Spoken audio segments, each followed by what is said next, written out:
Thank you all for coming. We appreciate it very much, you coming out today. There's a lot going on in Washington, D.C., but there really, in our view, is nothing more important than the pension crisis running throughout the states. My name's John Tillman. I'm the CEO of the Illinois Policy Institute. As all of you certainly know, Illinois is a leading policy indicator of what not to do in terms of public policy, and this is certainly true in the area of public employee pensions. We have $167 billion in unfunded pension debt. We are leading the nation in that terrible category, but we are just one of many that have a major crisis facing us. And of course, this pension debt is a spending-driven debt, and in order to fix this problem, we have to rein in the structural spending programs that drive this out-of-control unfunded debt. Just to show you how in Illinois to do it wrong, we decided to try to fix our unfunded pension debt with a $7 billion tax hike that we were told would be temporary and would solve all of our problems, including paying down about $5 billion in past due bills. Instead, what happened is every dollar of that pretty much went to pay public employee pensions. Tax hikes do not work to solve the problems. It must come on the spending side. An interesting thing that's happening in Illinois is in the 2012 budget book, the state of Illinois floated the idea of a federal bailout of our state pensions. Great idea. We spend too much, we act irresponsibly, and then the other 49 states should pay off our debt. We think that's a preposterous public policy position, and we've quickly worked to staunch that in Illinois, and we think we have to stop that nationwide. The most important thing is that we can't let this happen throughout the country. This would be a $2.5 trillion transfer of money from people who work and pay taxes to government employees who have pensions that are unsustainable. The fact that these deals were made in such a way that they are unsustainable and the math simply does not add up does not mean we should add another $2.5 trillion to the $16 trillion in federal debt we have. We're very excited to have with us Senator DeMint and a number of other folks who are experts in this area to share their views with you. Next up is my colleague from the Illinois Policy Institute, our Vice President of Policy, Ted Dabrowski.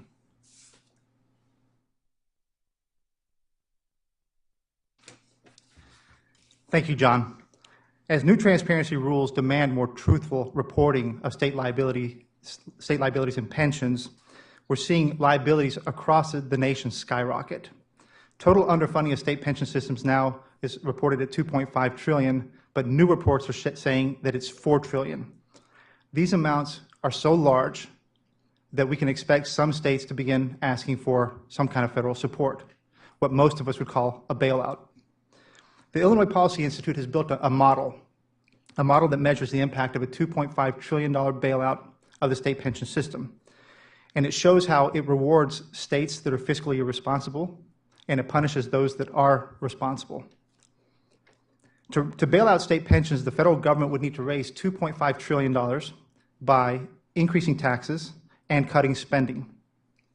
That, of course, would affect different states in different ways depending on their individual tax bill and how much it would increase given a tax hike, and how they would be affected by the spending cuts. The federal government would then take that $2.5 trillion and distribute it to all the different states based on their pension shortfalls. And this is exactly where the problem starts. Not surprisingly, states like Illinois and California would be big winners, and I say winners between quotes. They would be big winners because they would receive a lot of money from the federal bailout. And it would punish states such as Tennessee and Virginia, who would be the losers. And the nopensionbailout.com website is a model that captures all those winners and losers, and it's here, a graphic is here to my right. Many states would end up losing money under a federal bailout scenario, but the reality is that all states would lose because this would destroy fiscal federalism and fiscal state rights. It's important that we have brought this model to bear because we don't believe anybody has done a work like this to measure the impact and how it would affect our nation and states across the country. In the last few bailouts, we've seen that the crises come so quickly, and the solution for bailout is the one that's quickly accepted. We saw that with the General Motors, we saw that with the banks, we're seeing that in Europe. And so we thought that it was important to create this model and to begin a national discussion about the problems of pensions and to make sure that everyone understands the crisis at hand. At this moment, I would like to turn over to Senator DeMint for him to touch on the national issue here. Thank you. Thank you. I am Senator Jim DeMint. It's great to be with you. It seems like we're finally pushing this into the heads of the American people that we have a problem at the federal level with unfunded liabilities, in addition to our $16 trillion debt. It's certainly an election year issue as we focus on that problems. But we haven't begun to get people informed about the potential problem that's coming from the state level, probably their state level, since most states are in trouble here. In my role as the ranking Republican in the Senate on the Joint Economic Committee, we have studied the state pension system for several years. And we will come out in the next few days with an updated report on state pension funds all over the country. And I appreciate the work that's being done here today, because our greatest concern is that states will assume that they can run their pension systems into bankruptcy and then come to the federal government for a bailout. That appears to be the attitude of many states who are making the problem worse rather than better. So our point here today is with the data that's coming, not just from Illinois, but in a few days we'll have similar data for the whole country, is to begin to inform the American people of the problem that they have in their states, and to create a sense of urgency with their legislators to do something about the problem.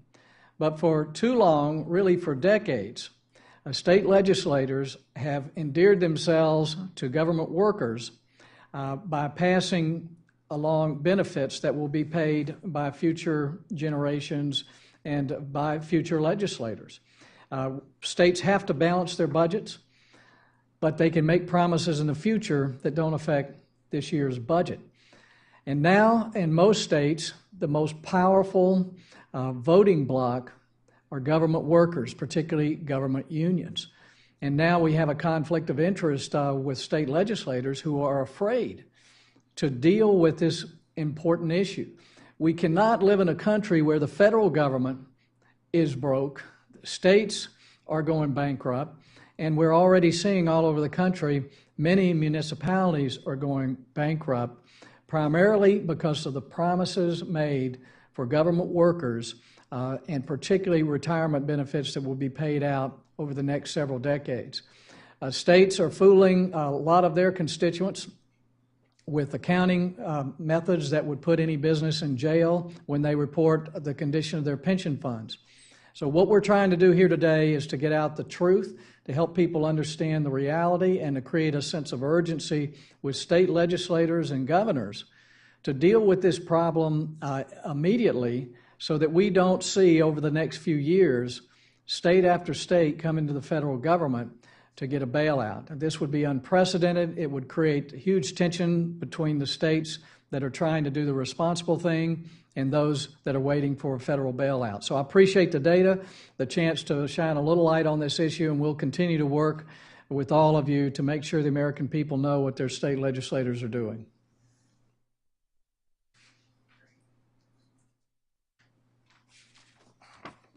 Good afternoon. I'm Jonathan Williams, Director of Tax and Fiscal Policy at the American Legislative Exchange Council, or ALEC. We're the nation's largest nonpartisan individual membership organization of state legislators, with roughly 2,100 state legislative members across the 50 states. There are many reasons that we are skeptical of a federal bailout of the states. I'm just going to focus on 3 of those today.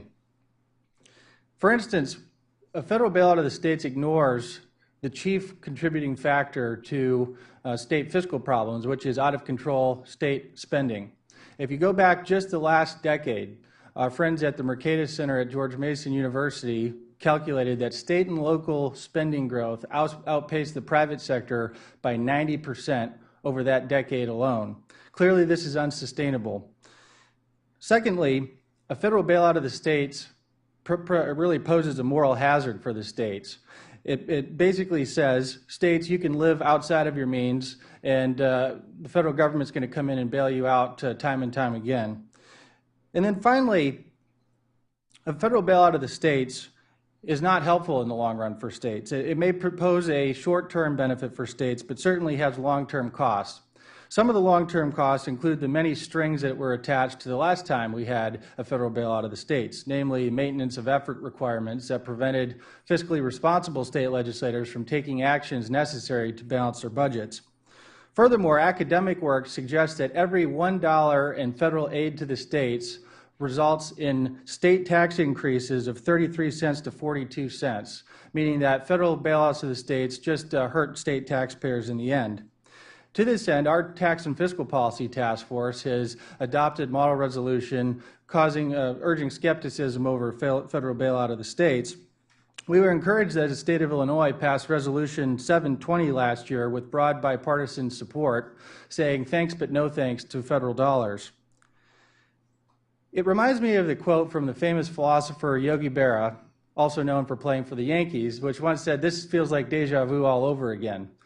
We've tried a federal bailout of the states before, it hasn't worked, and there's no reason to go forward with another federal bailout. Now I'm pleased to introduce the next two speakers today are the public and private sector chairs of our Tax and Fiscal Policy Task Force at ALEC. First, you'll hear from Senator Jim Buck of Indiana, who's been a leader on this issue, as well as Bob Williams, President of State Budget Solutions. Thank you. Thanks, Jonathan. It's good to be with you.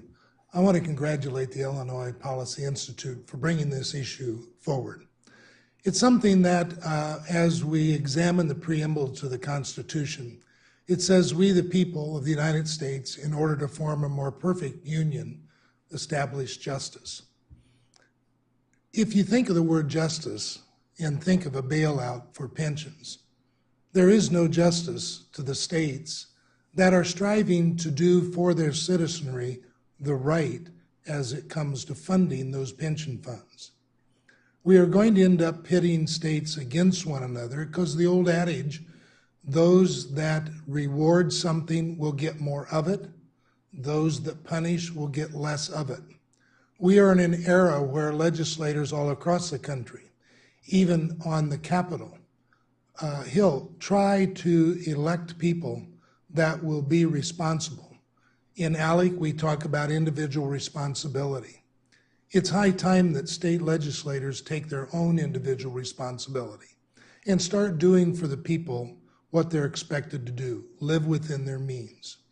Indiana has worked very hard in order to balance our budget, to live within our means and make sure that our pension funds are solvent. Any other state should be required to do the same for their people. But to go to the federal government and ask them, being the states, to help bail them out with our hard-earned money that we could use for economic development, job growth, is not justice. So again, I want to compliment the Illinois Policy Institute for bringing this issue forward and look forward to a rightful resolution to it. Introduce now Mr. Williams. Thanks, Senator. I am Bob Williams, the private sector chair of the ALEC Tax and Fiscal Task Force and also President of State Budget Solutions. You know, any proposal for a federal bailout of state and municipal pensions would encourage state and local politicians to avoid solving the pension problem at the state and local government. If state and pensions are too big to fail, then the managers of those funds will continue their untoward behavior in terms of pensions. Bill Gates Jr., who's not known as a conservative, has said over the next couple of years, thousands of teachers will be laid off across America because of the fraudulent, that's his word, not mine, fraudulent accounting systems that state and local governments use to account for pensions. And I couldn't agree more with him. For example, in California, they are required to have a balanced budget. In California, they are required to fund the annual required contribution to pension. What have they done? Over the last 10 years, they have underfunded the required annual contribution to pensions by $17.9 billion. That's $17.9 billion. So not only do they have to make up the $17.9 billion they didn't invest in pensions, they also have to make up the lost interest earnings on that. One other example, since we're talking about Illinois. In Illinois, in the last 10 years, they've underfunded pensions, the annual required contribution by $5.4 billion. But in addition to that, in June 2003, they took out a $10 billion loan, pension bond, to pay for pensions. They haven't repaid that. So now not only do they have to make up the $5.4 billion they haven't paid in pensions, but in addition they have to make up the $10 billion loan they have outstanding, plus the lost interest earnings. ALEC has a solution. We call it reality-based budget, performance-based budget. We also have solutions in terms of pension-type reform, which is needed. But a federal bailout will delay the needed reforms that are the responsibility and the constitutional responsibility of states and not the federal government.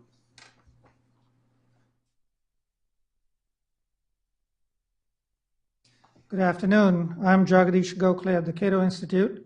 I'm happy to be here to talk about the question about federal bailouts of state governments on account of their poor budget management, in particular with regard to their pension plans. This is an emergent issue, and foremost among the states that are talked about in terms of a bailout are California and Illinois. I just want to remind you of the fundamental principles of public finance that bear on this issue. The first one is simply the benefit principle of funding public goods. Since the public benefits of state expenditures, especially state employee services, teachers, firefighters, policemen, and so on, accrue to state residents, the cost of providing these services should be borne by state residents and not the residents of other states or from some other source. Second, we need to avoid moral hazard. States are sovereign entities. They are very well capable of assessing their own needs for public services and coming up with the revenues to fund them. A federal bailout would only reward poorly managed states and would punish states that are well managed, thereby eroding the incentives of all the states to be responsible in managing their fiscal finances. So such a reward penalty calculus should really operate through the state's political and electoral processes, but a federal bailout will basically dilute that connection. So, as I said, the benefit principle is primary in considering how public services should be financed. But suppose there's some extenuating circumstance that that principle, which clearly applies here, for some reason doesn't apply. The second principle then is the ability to pay principle. And we are invoking that principle, it seems to me, unjustifiably. But even if that was evoked, we would say then, based on the ability to pay, does it make sense for the federal government to bail out the states? Well, the federal government's own finances are in such dire shape. We know that the implicit plus explicit liabilities of the federal government run into tens of trillions of dollars. It doesn't seem appropriate to, on this principle, to have a federal bailout of the states. And so for those three reasons, I think the entire emergent question about the federal government bailing out the states is just misguided. Thank you very much.